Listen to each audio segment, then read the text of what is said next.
नमस्कार, टीवी 9 भारतवर्ष के digital platform पर आपका बहुत स्वागत है। मैं हूं आपके साथ विपिन चौबे। भारत रत्न भारत का सर्वोच्च नागरिक सम्मान है, जिसे भारत का रत्न या ज्वेल ऑफ इंडिया भी कहा जाता है। इसे भारत के संविधान या फिर किसी विधेयक के जरिए नहीं, बल्कि 2 जनवरी 1954 को तत्कालीन राष्ट्रपति राजेंद्र प्रसाद द्वारा एक अधिसूचना के माध्यम से शुरू किया गया था।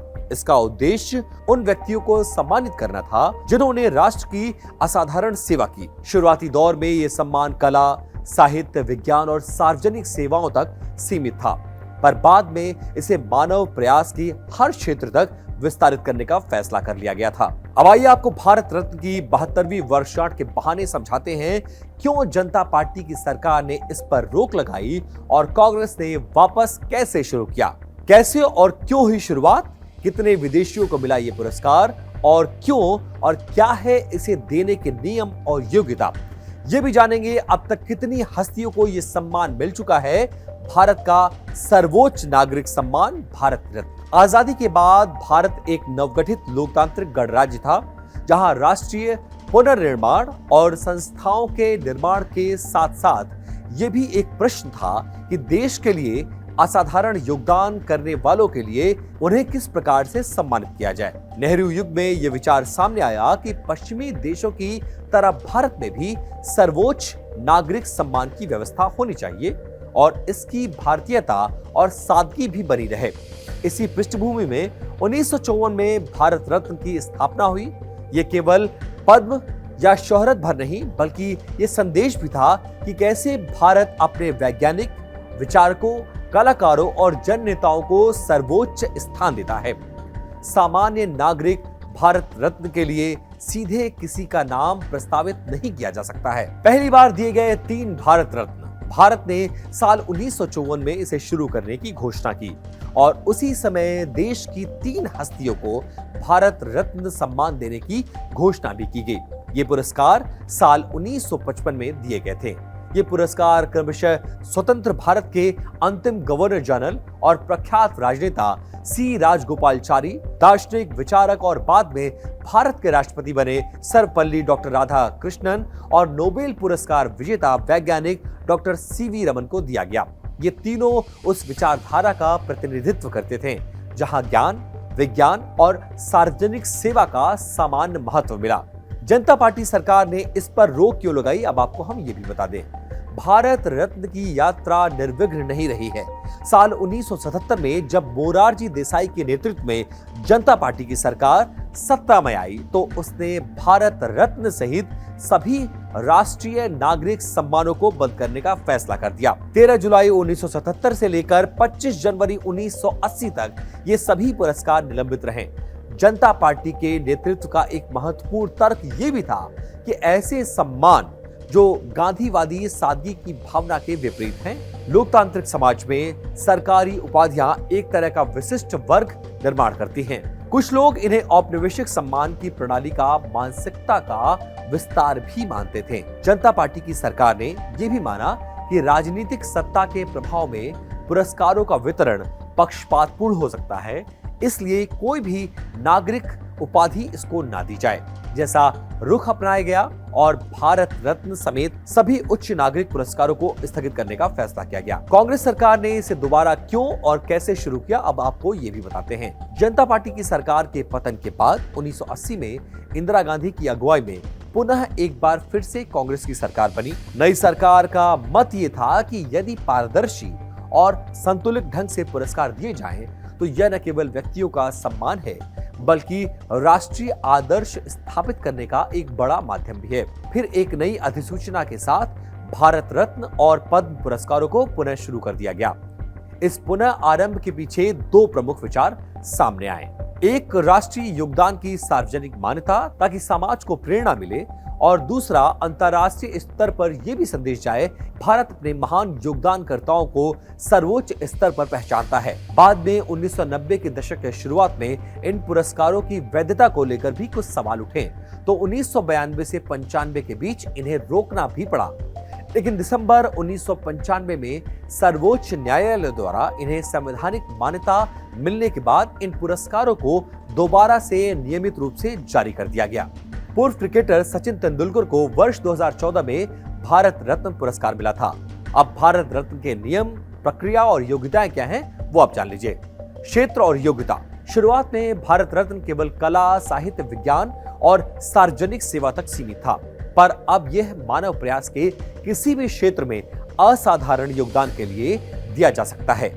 साल 2011 में मौजूदा सरकार ने स्पष्ट किया कि खेल सहित सभी क्षेत्रों को इसमें शामिल किया जा सकता है। क्या नागरिक नामित कर सकते हैं? सामान्य नागरिक भारत रत्न के लिए सीधे किसी भी नाम को प्रस्तावित नहीं कर सकते हैं। इसके नामांकन की प्रक्रिया अत्यंत गोपनीय होती है। केवल प्रधानमंत्री, राष्ट्रपति इस नाम के लिए अनुशंसित करते हैं। कोई औपचारिक आवेदन या फिर सार्वजनिक नामांकन की व्यवस्था इसमें नहीं बनाई गई है। एक साल में कितने भारत रत्न, ये भी एक बड़ा सवाल है। औपचारिक दिशा निर्देश के अनुसार एक वर्ष में अधिकतम 3 भारत रत्न दिए जाने का प्रावधान है। कुछ वर्षों में इसे लचीले ढंग से लागू किया गया था, लेकिन साल 1999 में 4 व्यक्तियों को भारत रत्न दिया गया। साल 2024 में एक ही वर्ष में 5 व्यक्तियों को यह सम्मान दिया गया। मरणोपरांत पुरस्कार। प्रारंभिक नियमों के तहत मरणोपरांत भारत रत्न देने का प्रावधान नहीं था, लेकिन साल 1955 में अधिसूचना में संशोधन करके यह अनुमति दी गई। मरणोपरांत पहला भारत रत्न साल 1966 में पूर्व प्रधानमंत्री लाल बहादुर शास्त्री को प्रदान किया गया था। अब इसके प्रतीक, लाभ और प्रोटोकॉल क्या होते हैं वो भी हम आपको बताते हैं। भारत रत्न पदक पीपल के पत्ते के आकार का होता है, जिस पर सामने भारत रत्न देवनागरी में और पीछे अशोक चक्र उकेरा होता है। पाकिस्तान के अब्दुल गफार खान और दक्षिण अफ्रीका के नेल्सन मंडेला को भी ये भारत रत्न पुरस्कार मिल चुका है। अब आप जान लीजिए कि कितने विदेशियों को भारत रत्न मिला और क्यों दिया गया, ये भी जानना बहुत आवश्यक है। भारत रत्न के लिए भारतीय नागरिक होना आवश्यक नहीं है। अब तक 2 विदेशी नागरिकों को ये सम्मान मिल चुका है। हालांकि अल्बिनाई मूल की मदर टेरेसा को भी भारत रत्न साल 1980 में दिया गया। ये और बात है कि उन्होंने भारत की नागरिकता ले ली थी, इसलिए उन्हें विदेशी नहीं कहा जा सकता है। अब्दुल गफार खान 1987 में सीमांत गांधी के नाम से प्रसिद्ध थे। वे अविभाजित भारत के स्वतंत्रता संग्राम के महत्वपूर्ण नेता और अहिंसा के प्रबल समर्थक थे। भारत विभाजन के बाद वो पाकिस्तान के नागरिक हो गए, पर भारतीय स्वतंत्रता आंदोलन में उनके योगदान के लिए भारत ने उन्हें अपने सर्वोच्च नागरिक सम्मान भारत रत्न से नवाजा था। इसके अलावा नेल्सन मंडेला को 1990 में दक्षिण अफ्रीका में रंग भेद के विरुद्ध संघर्ष के वैश्विक प्रतीक, जिन्होंने महात्मा गांधी की विचारधारा से प्रेरित होकर अहिंसक संघर्ष का नेतृत्व किया था, भारत ने उन्हें मानवता, न्याय और समानता के लिए वैश्विक संघर्ष की मान्यता के रूप में भारत रत्न प्रदान किया था।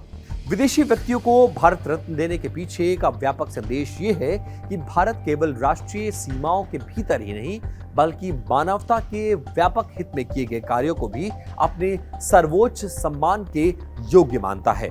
अब तक कुल कितने लोगों को भारत का ये सर्वोच्च नागरिक सम्मान मिल चुका है? वर्ष 1954 से लेकर 2024 तक भारत रत्न यात्रा लंबी रही है। भारत सरकार के नोटिफिकेशंस के मुताबिक अब तक 53 हस्तियों को भारत रत्न सम्मान दिया गया है। इनमें बड़ी संख्या में ऐसे लोग हैं जिन्हें मरणोपरांत ये महत्वपूर्ण सम्मान मिला है। इस सम्मान के लिए 2024 विशेष रूप से उल्लेखनीय रहा, जब एक ही वर्ष में 5 व्यक्तियों को भारत रत्न प्रदान किया गया।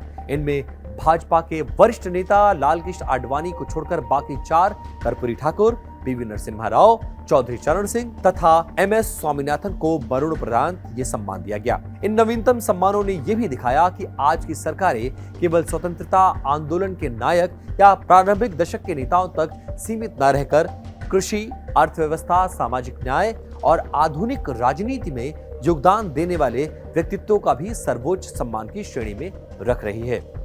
भारत रत्न केवल एक पदक या सरकारी सम्मान नहीं, बल्कि वो प्रतीक है जो बताता है कि आधुनिक भारत किन मूल्यों और आदर्शों को सर्वोच्च मानता है।